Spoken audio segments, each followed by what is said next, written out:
We have economic doctrine embraced with religious conviction. We have environmental doctrine embraced with religious conviction. We have a battle that rages between the two. This is Session 3, Clash of Ideologies, in a course titled, Blueprint for Reconstruction, and that is an aspect of a larger view, evolution of consciousness theory. In this session, we look at the clash between economic and environmental doctrines that, today, polarizes humankind's ability to reshape its planet.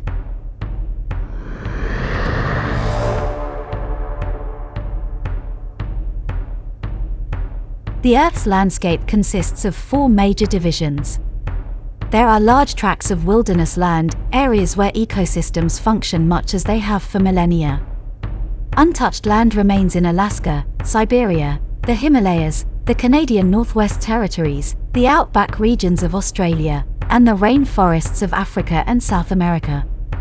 Antarctica is also largely untouched, and smaller wilderness areas are found in almost every nation. Bordering wilderness areas are vast tracts of land that retain many wilderness characteristics, but that we routinely enter for mining, grazing, logging, and recreation. These intermediate zones are accessible but not closely managed or heavily developed. Nestled in the Earth's intermediate zones are regions of intense human intervention, agricultural land, and, even more intensely managed, urban land.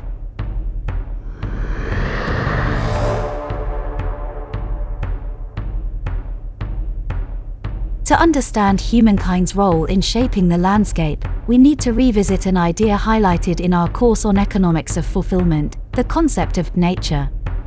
As nomadic hunters and gatherers, bands occupied an ecological niche, and the biosphere provided the food and other resources we needed to subsist.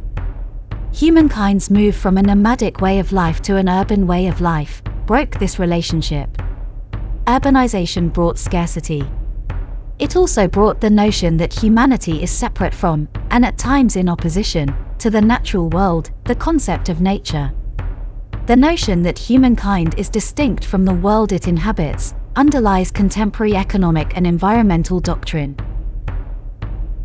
In today's world, economics is more than a philosophy of wealth creation and distribution.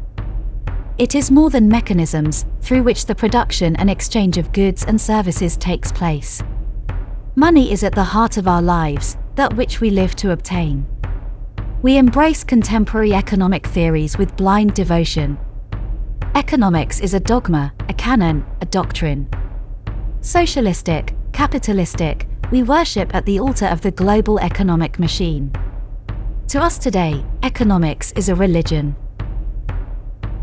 We embrace environmentalism with no less conviction. The goal of the environmental movement has become to turn back the clock, to return the Earth to the way it was before, thrown out of whack by the materialistic cravings of humankind. In the view of today's environmentalist, the human being is irreconcilable with the environment. We are the enemy. We are to be defeated. Environmentalism is a religion, its goal to return the Earth to its natural state, to the form God had intended.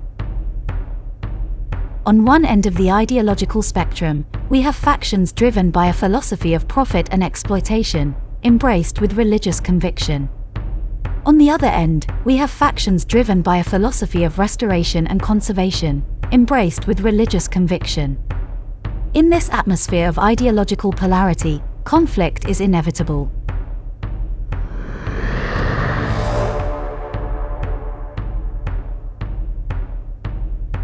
To illustrate the conflict that exists between economic and environmental interests, let us begin with an example from the western United States. Fire is a natural component of a forest ecosystem. In areas of the West that get a substantial amount of rainfall, or are at a high elevation, the fire cycle, or the length of time between burns, may be a century or more. In drier areas, and areas at lower elevations, the fire cycle may be as short as a few years. Prior to settlement, Native Americans routinely burned large tracts of forest. The open woodlands of large diameter, fir, pine, cedar, and spruce, penetrated by Lewis and Clark in the early 1800s, and that they took to be in a natural state, were in many areas the result of thousands of years of human management, settlement, and the relocation of native peoples ended the practice of burning. Forests with a density of 40 to 50 trees per acre increased to densities similar to those we see today, as high as 2,000 trees per acre. This situation climaxed with the massive fires of 1910, which consumed an estimated 20 million acres. As a result of this calamity, we came to see fire as our enemy. This view, compounded by our ignorance of the role of fire in the forest system, led to extensive fire control. Fire serves many purposes in the forest ecosystem. Heat allows the seeds of trees such as the lodgepole pine and the giant sequoia to germinate. Periodic burning controls disease, promotes diverse vegetation and animal life, and prevents brush and small trees from growing to a height where, in a fire, they spread flames into the forest canopy. When we began fire control, we disrupted the fire cycle. Today, brush and other fuels have built up in western forests to such an extent that fires burn with an intensity not seen in a forest, where smaller, more frequent burns have been allowed to clean up things. To maintain forest health, we must reintroduce fire into the forest system. Foresters, however, are blocked in their efforts to do so by the battle that rages between economic and environmental interests. Members of the timber industry lobby to log the large, fire-resistant, and most profitable trees. Members of the environmental community lobby to stop all logging and to end all human intervention, thinning, reforestation, salvage logging, and controlled burns. In their attempts at ecosystem management, foresters face political battle after political battle.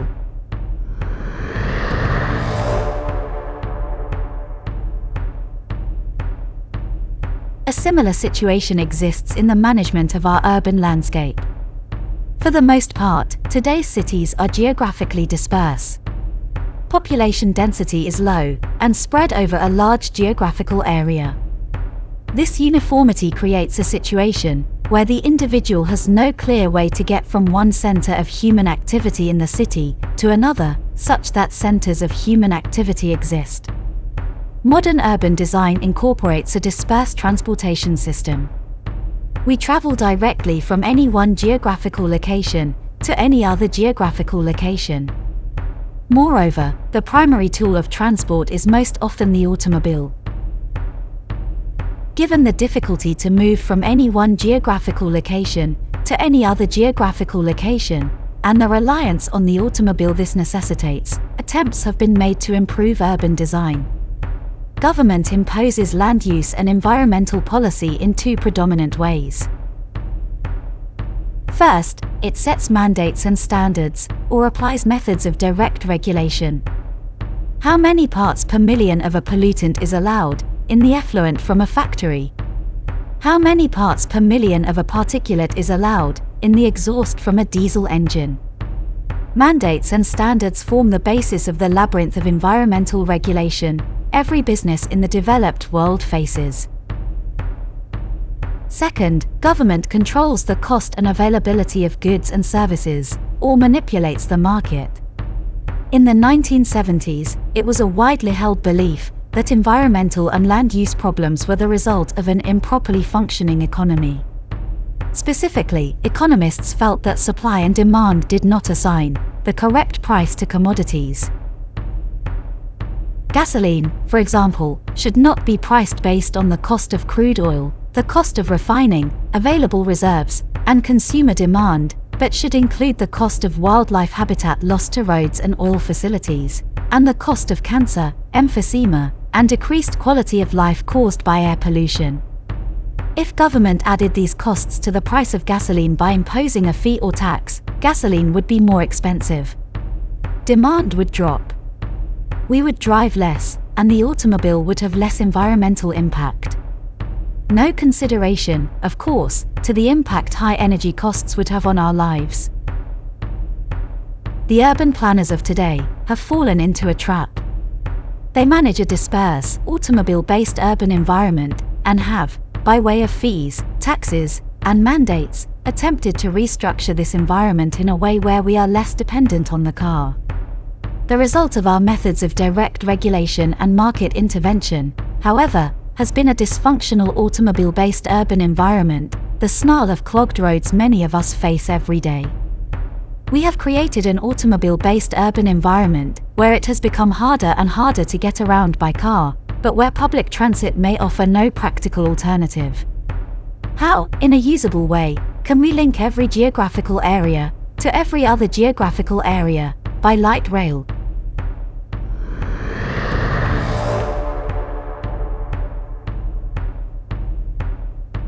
With the threshold to reflection, life and biosphere fell into the realm of evolution's trailing arrow. With the advent of urbanization and agriculture, humankind played a direct role in guiding the creative process on evolution's trailing arrow.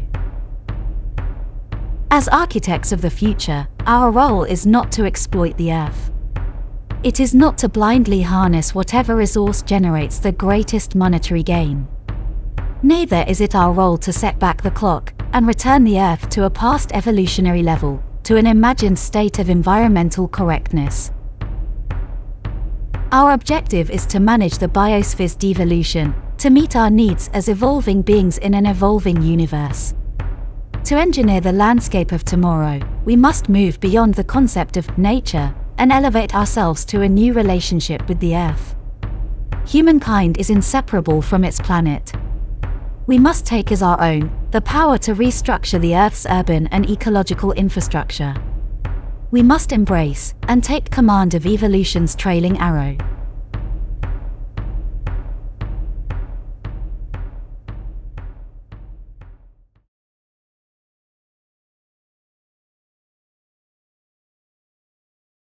Is contemporary economic and environmental doctrine a philosophy, a religion?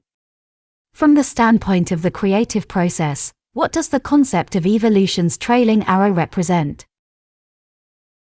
With our look at the clash of ideologies between contemporary economic and environmental systems of belief, we complete session 3 in our course titled Blueprint for Reconstruction. As stewards of evolution's trailing arrow, to what criteria must we engineer our planet? Our course on the reconstruction of the Earth's urban and ecological infrastructure continues in Session 4, Design Criteria.